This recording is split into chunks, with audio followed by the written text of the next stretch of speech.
ബി.ജെ.പിയുടെ ഡൽഹിയിൽ നടന്ന ഒന്ന് രണ്ട് മീറ്റിംഗിൽ നരേന്ദ്രമോദി പ്രധാനമന്ത്രി പ്രസംഗിച്ചപ്പോൾ അദ്ദേഹത്തിന്റെ വലത് കൈ ചൂണ്ടിയത് വലത്തോട്ടല്ല ഇടത്തോട്ടാണ്.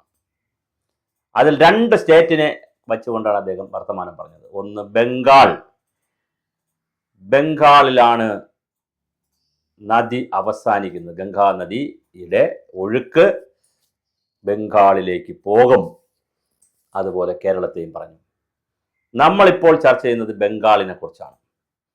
പശ്ചിമ ബംഗാളിന്റെ രാഷ്ട്രീയം കാവ്യവൽക്കരിക്കപ്പെടാനുള്ള എല്ലാ സാധ്യതയുമാണ് കാണുന്നത്. അതിൻ്റെ രാഷ്ട്രീയ ഘടകങ്ങൾ ഇങ്ങനെയൊക്കെയാണ്. ഒന്ന്, ഹിന്ദി ഒപ്പീനിയൻ പോൾ പുറത്തു വന്നുകൊണ്ടുള്ള ഹിന്ദി ചാനലുകൾ, നിരവധി ചാനലുകൾ BJP ആയിരിക്കും ഇനി ഈ 2026 മാർച്ച് ഏപ്രിലിൽ നടക്കുന്ന, കേരളത്തോടൊപ്പം നടക്കുന്ന ബംഗാളിൽ നടക്കുന്ന തെരഞ്ഞെടുപ്പിൽ 155 സീറ്റിൽ കൂടുതൽ പിടിച്ചുകൊണ്ട്, 200ഓളം സീറ്റിനകത്ത് പിടിച്ചുകൊണ്ട് BJP വരാനുള്ള എല്ലാ സാധ്യതയുമാണ് ഒപ്പീനിയൻ പോൾ പുറത്തു വരുന്നത്. അതിന് ഉപോത്ബലകമായ ഘടകങ്ങൾ 2-3 എണ്ണമുണ്ട്. ഒന്ന്, 1077 സീറ്റ് തന്നെ ആൾറെഡി BJPക്ക് ഉണ്ട്. BJPക്ക് ശക്തമായ സംഘടനാ സംവിധാനം ഇപ്പോൾ ബംഗാളിൽ ഉണ്ട്. പശ്ചിമ ബംഗാളിലെ ഈ നമ്മുടെ വോട്ടേഴ്സ് ലിസ്റ്റിൽ പേര് SIRമായി, സ്പെഷ്യൽ ഇൻറ്റൻസീവ് റിവിഷൻ SIRമായി ബന്ധപ്പെടുത്തിയിട്ട് 1.5 കോടി ആളുകളെയാണ് വോട്ടേഴ്സ് ലിസ്റ്റിൽ നിന്ന് പുറത്തായത്. പക്ഷെ അത് ഇലക്ഷൻ കമ്മീഷൻ പറയുന്നത് അവർ അനധികൃത വോട്ടർമാരായതുകൊണ്ടാണ് പുറത്താക്കിയത്. മമതാ ബാനർജി പറയുന്നു അവരെ മനഃപൂർവ്വം പുറത്താക്കിയതാണ്, പ്രത്യേകിച്ച് മുസ്ലിം കമ്മ്യൂണിറ്റിയിലുള്ള ആളുകളെയൊക്കെ പുറത്താക്കി എന്നൊരു വാദമുണ്ട്. വാദം എങ്ങനെയായാലും 1.5 കോടി ആളുകൾക്ക് അവിടെ ഇപ്പോൾ വോട്ടില്ല. കഴിഞ്ഞ കാലങ്ങളിൽ ഇതും കൂടി ചേർത്തിട്ടാണ് മമതാ ബാനർജി, അതായത് വോട്ടില്ലാത്ത ആളുകളുടെ, പ്രത്യേകിച്ച് ബംഗ്ലാദേശിൽ നിന്നൊക്കെ കുടിയേറി വരുന്ന വോട്ടില്ലാത്ത ആളുകളെല്ലാം വോട്ടേഴ്സ് ലിസ്റ്റിൽ പേര് ചേർത്ത്, പൗരത്വം ഇല്ലാത്തവരെയും ഒക്കെ വോട്ടേഴ്സ് ലിസ്റ്റിൽ പേര് ചേർത്ത്, അങ്ങനെയാണ് 1.5 കോടി ആളുകളുടെ വോട്ട് നേടിയിരുന്നത് എന്നുള്ള ഒരു തർക്കം നടക്കുന്നു. എന്തായാലും 1.5 കോടി ആളുകൾക്ക് ഇപ്പോൾ വോട്ടില്ല, അല്ലെങ്കിൽ അവർ ലിസ്റ്റിന് പുറത്താണ്. അവർ പൗരത്വ ബില്ലുമായി ബന്ധപ്പെട്ട് അല്ലെങ്കിൽ ഇന്ത്യക്കാരാണോ എന്നുള്ള സംശയത്തിലുള്ള പ്രശ്നങ്ങൾ ധാരാളമുണ്ട്. അതുകൊണ്ടാണല്ലോ വോട്ടേഴ്സ് ലിസ്റ്റിൽ പേര് വരാത്തത്. അതുപോലെ തന്നെ ഗ്രാമതലത്തിൽ വളരെ ചിട്ടയായ സംഘടനാ പ്രവർത്തനങ്ങൾ അമിത്ഷായുടെ നേരിട്ടുള്ള ഒബ്സർവേഷനിൽ, നിരീക്ഷണത്തിൽ ബംഗാളിൽ നടക്കുകയാണ്. അതുപോലെ തന്നെ ഗവർണറും ആനന്ദബോസും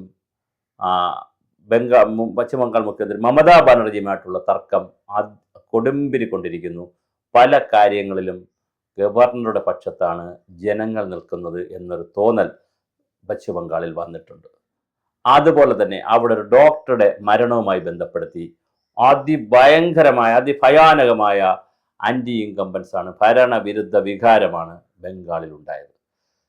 വിവിധങ്ങളായ കാരണങ്ങളാൽ ബംഗാളിലെ മമതാ ബാനർജിയുടെ പേരിനുണ്ടാകുന്ന, അല്ലെങ്കിൽ മമതാ ബാനർജിക്ക് ഉണ്ടാകുന്ന നഷ്ടം, അവരുടെ ഇമേജിൽ ഉണ്ടാകുന്ന നഷ്ടം, ദേശീയ തലത്തിലേക്ക് ഉയരാൻ വേണ്ടി അവർ ശ്രമിച്ചുകൊണ്ട് അതിലുണ്ടായ അവരുടെ പരാജയം, അതുപോലെ തന്നെ കോൺഗ്രസും കമ്മ്യൂണിസ്റ്റ് പാർട്ടികളും ഒക്കെ ആയിട്ട് നടക്കുന്ന പോരുകൾ.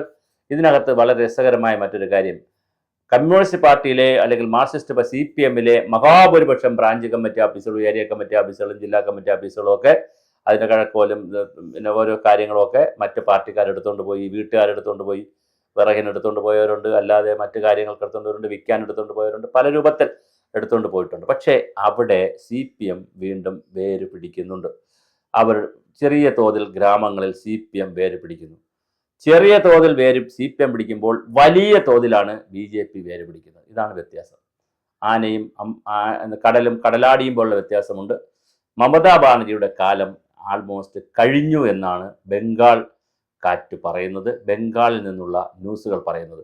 ഇത് നമ്മുടെ ചാനലുകളൊന്നും ചർച്ച ചെയ്യുന്നുമില്ല, ചാനൽ ഇടുന്നുമില്ല. അതൊരു പക്ഷേ BJPക്ക് അനുകൂലമോ നരേന്ദ്രമോദിക്കും അമിത്ഷായ്ക്ക് അനുകൂലമായതുകൊണ്ടായിരിക്കാം. ഇനി അത് കേരളത്തിൽ അതിനായിട്ട് വന്ന് കേരളത്തിൽ BJPക്ക് ഗുണം ചെയ്യേണ്ട എന്നൊക്കെ ഉള്ളതായിരിക്കാം. പക്ഷെ നമ്മൾ അങ്ങനെ ഒരു അർത്ഥത്തിലൊന്നും അല്ല ഈ വിഷയം ചെയ്യുന്നത്. ഫാക്റ്റ് പറയുന്നു. ബംഗാളിലെ തെരഞ്ഞെടുപ്പിനെ സംബന്ധിച്ചുള്ള ഒപ്പീനിയൻ പോൾസ് ഒരുപാട് പുറത്ത് വന്നുകൊണ്ടിരിക്കുന്നു. ഇപ്പോൾ പുറത്തു വന്നിരിക്കുന്ന എല്ലാ ഒപ്പീനിയൻ പോൾസും പറയുന്നത് ബംഗാളിൽ BJP ഗവൺമെൻറ് വരാനാണ് എല്ലാ സാധ്യതയുമുള്ളത്. ഒരു കാരണവശാലും മമതാ ബാനർജി വീണ്ടും ജയിക്കാനുള്ള സാധ്യതയില്ല. അപ്പോഴും കോൺഗ്രസും CPM-ഉം ചെറിയ തോതിൽ നില മെച്ചപ്പെടുത്തുകയും ചെയ്യും. ചുരുക്കത്തിൽ മമതാ ബാനർജിക്ക് ഉണ്ടാകുന്ന ആന്റി ഇൻകംബൻസ് ഭരണവിരുദ്ധ വികാരം മൂന്നായി പോകും. പക്ഷെ മൂന്നായി പോകുമ്പോൾ അതിൽ 4/3 ഭാഗവും BJP തന്നെ കൊണ്ടുപോകും. കേക്കിൻ്റെ ഒരു ഭാഗത്തെ പങ്കുവച്ച് മറ്റുള്ളവർക്ക് കുറേശ്ശെ കിട്ടും എന്നുള്ളതല്ലാതെ BJP ബംഗാളിനെ 294 സീറ്റിൽ 150, 200ഓളം സീറ്റുകൾ, 200-നടുത്ത് വരുന്ന സീറ്റുകൾ BJP പിടിക്കും, BJP നേടും എന്നുള്ളതാണ് ഇപ്പോൾ വന്നുകൊണ്ടിരിക്കുന്ന വാർത്ത. ഇനി വരുന്ന ദിവസങ്ങളിൽ, കാരണം ഇനിയിപ്പോൾ 2 മാസത്തെ കൈസേ ഉള്ളൂ, തെരഞ്ഞെടുപ്പ് വരാൻ ഫെബ്രുവരിയിൽ അവസാനമെങ്കിലും തെരഞ്ഞെടുപ്പ് പ്രഖ്യാപിക്കാൻ സാധ്യതയുണ്ട്. മാർച്ചിൽ പരീക്ഷയാണ്, ഏപ്രിൽ ആദ്യം തെരഞ്ഞെടുപ്പ് നടക്കാൻ സാധ്യതയുണ്ട്. അപ്പോൾ ഉത്സവങ്ങളും പരീക്ഷകളും ഒക്കെയാണ് മാർച്ച് മാസത്തിൽ എല്ലായിടത്തും, മിക്കവാറും എല്ലാ സ്ഥലത്തും അവധിയുടെ ഭാഗമായി. അപ്പോൾ ഏപ്രിൽ മാസത്തിൽ നടക്കുന്ന തെരഞ്ഞെടുപ്പിൽ, മെയ് മാസത്തിലാണ് തെരഞ്ഞെടുപ്പിൽ ഭരണം വരേണ്ടത്. കേരളത്തിലും ബംഗാളിലും തെരഞ്ഞെടുപ്പ് നടക്കുമ്പോൾ തീർച്ചയായിട്ടും ബംഗാൾ തെരഞ്ഞെടുപ്പിൽ ആരാണ് വരിക എന്നൊരു ചോദ്യമില്ല, അത് BJP വരും എന്നുള്ള നിലയിൽ വലിയ തോതിലാണ്. അങ്ങനെയാണെങ്കിൽ കാലചക്രത്തിൻ്റെ മറ്റൊരു കാവ്യനീതി കൂടിയായിരിക്കും നടപ്പിലാക്കുന്നത്. കമ്മ്യൂണിസ്റ്റ് പാർട്ടിയിൽ തുടങ്ങി, കോൺഗ്രസിൽ തുടങ്ങി, സിദ്ധാർത്ഥ ശങ്കർ റേയുടെ കാലത്തോടുകൂടി കോൺഗ്രസ് അവസാനിച്ച് ജ്യോതി ബസുവിൻ്റെ കാലത്തോടുകൂടി അത് ഏറ്റെടുത്ത്, പിന്നെ ജ്യോതി ബസുവും ബുദ്ധദേവ് ഭട്ടാചാര്യയും ഒക്കെ വർഷങ്ങളോടെ കൊണ്ടുപോയി അവർ അവസരം സിന്ധൂറിലെ ടാറ്റ കമ്പനിയുമായി ബന്ധപ്പെടുത്തിയിട്ടുള്ള കേസിൽ ആയിരക്കണക്കിന് ആളുകളെ വെടിവെച്ച് കൊല്ലേണ്ടിയൊക്കെ വന്നിട്ടുള്ള പുതിയൊരു കേസിൽ, ടാറ്റ കമ്പനിക്ക് വേണ്ടിയിട്ടുള്ളൊരു കേസിൽ വളരെ കൃത്യമായി ആ ഗവൺമെൻറ് മറിയുകയും പകരം മമതാ ബാനർജി കയറി വരികയും ചെയ്തു. പക്ഷേ മമതാ ബാനർജി ബംഗാൾ കടുവ എന്നുള്ള നിലയിൽ വലിയ തോതിലാണ് അവിടെ ഭരിച്ചതും. ബംഗാൾ പുലിയായി തന്നെ അവർ വാണു. പക്ഷേ അവരുടെ വീഴ്ച വരാൻ പോകുന്നു. ഇനി വരുന്ന തെരഞ്ഞെടുപ്പിൽ വളരെ കൃത്യമായി ബംഗാളിൽ BJP ആയിരിക്കും ജയിക്കുന്നത്. ഇതിനിടയിൽ മമതാ ബാനർജിയുടെ തൃണമൂൽ കോൺഗ്രസും മറ്റു പാർട്ടികളും തമ്മിൽ വ്യാപകമായ സംഘർഷം, വളരെ വ്യാപകമായി, കേരളത്തിലൊന്നും സങ്കല്പിക്കാൻ കഴിയാത്ത രീതിയിലുള്ള കൊലപാതകവും സംഘർഷവും രാഷ്ട്രീയ അക്രമവും നടക്കുന്ന ഒരു സ്ഥലമാണ് ബംഗാൾ. വല്ലാത്ത രീതിയിലാണ് നടക്കുന്നത്. അതിൻ്റെ തോതും ചിലപ്പോൾ കൂടിയേക്കാം. എന്തായാലും ബംഗാൾ വളരെ കൃത്യമായി ഒരു കാലഘട്ടത്തിൽ ചുവന്നു, ആ കാലഘട്ടം മാറി കാവിയിലേക്ക് പോവുകയാണ്. തീർച്ചയായും അമിത്ഷായുടെ തന്ത്രങ്ങൾ ബംഗാളിൽ ഫലിക്കാൻ പോവുകയാണ്. 294 സീറ്റിൽ 200-നടുത്ത് 175, 200-നടുത്ത് വരുന്ന സീറ്റുമായി BJP തന്നെ വരും എന്നാണ് അവിടെ നിന്ന് വരുന്ന ഒപ്പീനിയൻ പോളുകൾ എല്ലാം പറയുന്നത്.